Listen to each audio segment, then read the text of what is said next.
Somewhere along your journey of awakening, maybe after a major spiritual insight or a personal breakdown, you felt something shift. You saw the illusion, the patterns, the noise, and then silence. At first it was powerful, even empowering, but slowly that sense of meaning just vanished. Not overnight, not dramatically, quietly, like your soul turned down the volume on life and forgot to turn it back up. You stopped chasing, you stopped caring, not in a reckless way, just in that quiet, existential sigh kind of way. The question started whispering louder. Why do I feel so numb now that I finally see the truth? There's a strange paradox here. We expect spiritual awakening to ignite our passion.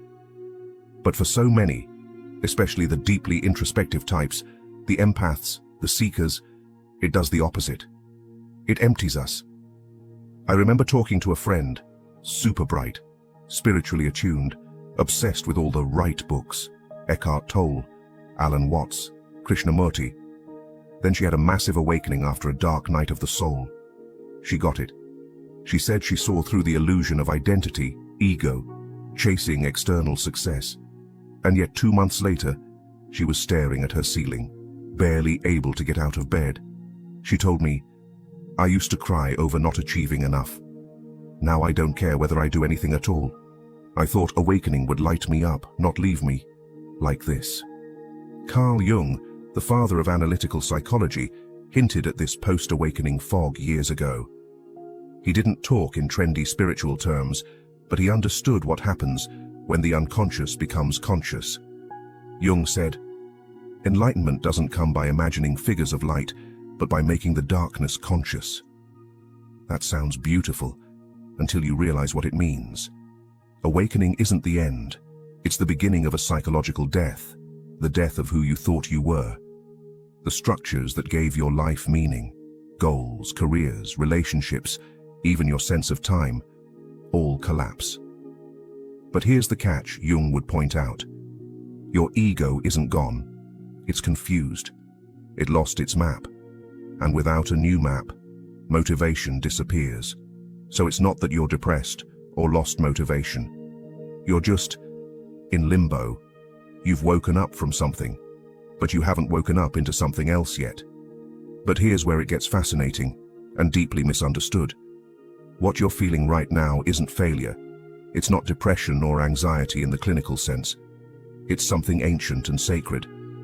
Jung actually warned that our modern world avoids this phase at all costs, this sacred pause, this void, this in-between. He believed it was essential for true individuation, the process of becoming your authentic self. But no one tells you about this part, do they? And that's exactly what we're going to unravel next. What's really happening in your psyche after awakening, and how this loss of motivation might be the biggest spiritual upgrade you've ever experienced, if you understand it right. Before we continue, if you're someone who loves expanding your mind and exploring the deeper layers of life, make sure to subscribe to Fractal Wisdom. This channel exists to make the invisible visible and support those navigating the weird and wild path of awakening. So if you've been floating in that post-awakening fog, wondering where your spark went, no, you're not crazy. You're going through a psychological shift most people can't name. A change so deep it doesn't just tweak your thinking, it reprograms your operating system. All the goals you used to chase, the to-do lists, the 5-year plans, the hustle culture playlists, they don't move you anymore. Not because you're failing, but because your motivation system itself is collapsing. And Carl Jung saw this coming long before it became a trending topic on social media. Let's break this down. For most of your life, your motivation came from your ego identity, the me you thought you were. You wanted to prove yourself, be seen, be successful, be loved. That's not a bad thing. It's just how human development works. Jung called this the persona, the mask we wear to function in society. But the awakening process strips the mask. Suddenly, you're not trying to be liked, you're not trying to win the game, because you see the game, and that's where it gets weird. Without the mask, your old goals don't fit anymore. They were tailored to a version of you that doesn't exist. So now you're like a character in a play who stepped off stage and can't figure out what their lines are anymore. That's why you feel unmotivated. You didn't lose drive. You outgrew the fuel that powered it. Carl Jung believed that we're not here to serve the ego. We're here to integrate it, to align it with something bigger. He named this process individuation, the journey of transforming from a fragmented identity into a whole, unified self. Not the small self that wants praise, but the self that transcendent, the soul-level center inside you that connects to everything. And this self doesn't care about status, or approval, or even clarity. It's here to express truth. So once the awakening happens, your psyche starts recalibrating. It begins rejecting anything fake, forced, or ego-based. That includes jobs, relationships, ambitions, and even your carefully crafted dream board from 2021. That's why people often describe awakening as both freeing and disorienting. But Jung warned, if we stop here, we get stuck. Some people awaken and fall into the trap of spiritual bypassing, convincing themselves that nothing matters, that it's all just illusion. So they disconnect, float and numb out. They confuse detachment with disengagement. But the self wants something different. It wants to live through you. It wants to bring heaven into this human body. It doesn't reject the world. It redefines your role in it. In order to step into that, you've got to go through a weird middle phase Jung described perfectly, and few people recognize while they're in it. There's a phase after awakening that almost no one talks about. It's not glamorous, and it doesn't get thousands of likes. It doesn't look like meditating in Bali or writing profound Instagram quotes. It looks like this: sitting in silence, unable to explain yourself, while the world keeps rushing by. Carl Jung would say you're not lost, you're in between. You've disidentified from the ego, but haven't yet found a new way to live from the self. This space is not a failure, it's a rite of passage. But in our hyper-productive world, stillness gets misdiagnosed as laziness. Pause gets mistaken for paralysis. So you judge yourself. And that judgment blocks the very energy your soul is trying to call back. Jung had a term for this psychological pause. He called it enantiodromia, the process where things flip into their opposite. When you awaken, your inner pendulum swings from ego-driven striving to soul-level stillness. You go from "I must do everything" to "Why do anything?" And this swing is sacred. It's how balance is restored. In myth and ancient teachings, this is the hermit phase, the death before rebirth. It's the moment the caterpillar turns to soup inside the cocoon. Not a butterfly yet. Not a bug anymore. Just goo. And yeah, goo doesn't get stuff done. It doesn't hustle. It dissolves. This is where the ego panics. It wants action, identity, and direction. But the self is whispering, let go. I'm building something deeper. Here's where most modern spirituality kind of skips the hard stuff. It teaches, just follow your joy, or high vibes only. And while intention and energy matter, Carl Jung would tell you, if you try to skip the darkness, you skip the gold.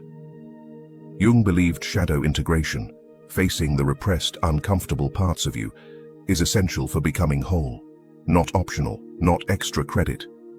It's the core curriculum of being a human soul. This sacred nothingness you feel is where the unconscious finally has space to rise. You're not failing, you're metabolizing, and your psyche is incredibly wise. It will stall your motivation, your drive, even your access to clarity, on purpose.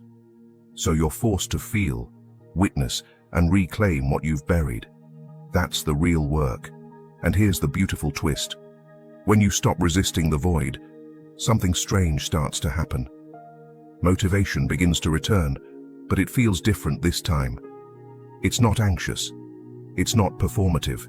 It's not hustle. It's something older and something quieter. A kind of soul-led movement that feels like remembering instead of chasing. Jung called this the emergence of the self. not as a concept, but as a living inner compass. So you've walked through the void. You've felt the silence, the stillness, the deep pause. And now something new is starting to stir inside you. Not a lightning bolt and not fireworks. More like a quiet inner pull. Not to go back to your old life, but to build a new one. This is where the self begins to speak. Not in words, but in nudges, in resonance, in what Carl Jung called the symbolic life. He believed that once the ego has surrendered and the unconscious is integrated, we become capable of living from a place deeper than personality. That's when life stops being about survival and becomes about meaning. And here's an unexpected fact. It's often beautifully ordinary. When the self leads, you don't hustle, you respond. You're not motivated by fear of missing out. You're guided by what feels aligned. You no longer chase clarity. You recognize it when it arrives. Living from the self doesn't mean you'll always feel motivated in the traditional sense. You might still feel waves of fatigue, confusion, even grief. That's being human. But what you won't feel is that constant sense of inner betrayal, the feeling of dragging yourself through a life that doesn't fit. Instead, you might start to notice you're drawn to create, even when no one's watching. You say no to things that don't resonate, even if they look good on paper. You start following your curiosity, not your checklist. You choose peace over performance. This is the new fuel. It's not adrenaline, it's alignment. Jung called this living symbolically, not in fantasy, but with soul, where you begin to trust your inner imagery, dreams, synchronicities, gut feelings, as guidance. So what does this look like in real life? Sometimes it's as simple as asking different questions. Instead of, what should I do? Ask, what's quietly calling me? Instead of, what's the plan? Ask, where is life nudging me? Instead of, how can I prove myself? Ask, what feels honest? You begin to participate with life instead of trying to dominate it. And this doesn't mean giving up ambition. It means transforming it. Ambition becomes devotion to truth, to presence and growth. And the irony is, that kind of energy gets things done way more effectively than ego ever could. But now it's sustainable. Now it's soul-powered. This is the self's motivation, not to impress, but to express. And it often leads you to create, serve, heal, teach, and build. Not because you should, but because your whole being says, yes. So if you've been feeling like your spark is gone after awakening, it's the old fire that burned down so that you could find a deeper flame, one that doesn't flicker when external winds blow. Carl Jung didn't promise an easy path. And if you're here, listening to this, you're already walking that path. It's not about getting back your old motivation. It's about discovering a new one, rooted in wholeness, not performance. This isn't the end of your awakening. It's the beginning of your becoming. If this spoke to you, if it helped you name something you've been silently navigating, drop a comment below. I'd love to hear what this journey has felt like for you. And if you want more content like this, where we explore psychology, soul, and self-awareness in ways that actually make sense for real life, make sure to subscribe to Fractal Wisdom. Because awakening isn't the end of the story. It's where the real story begins.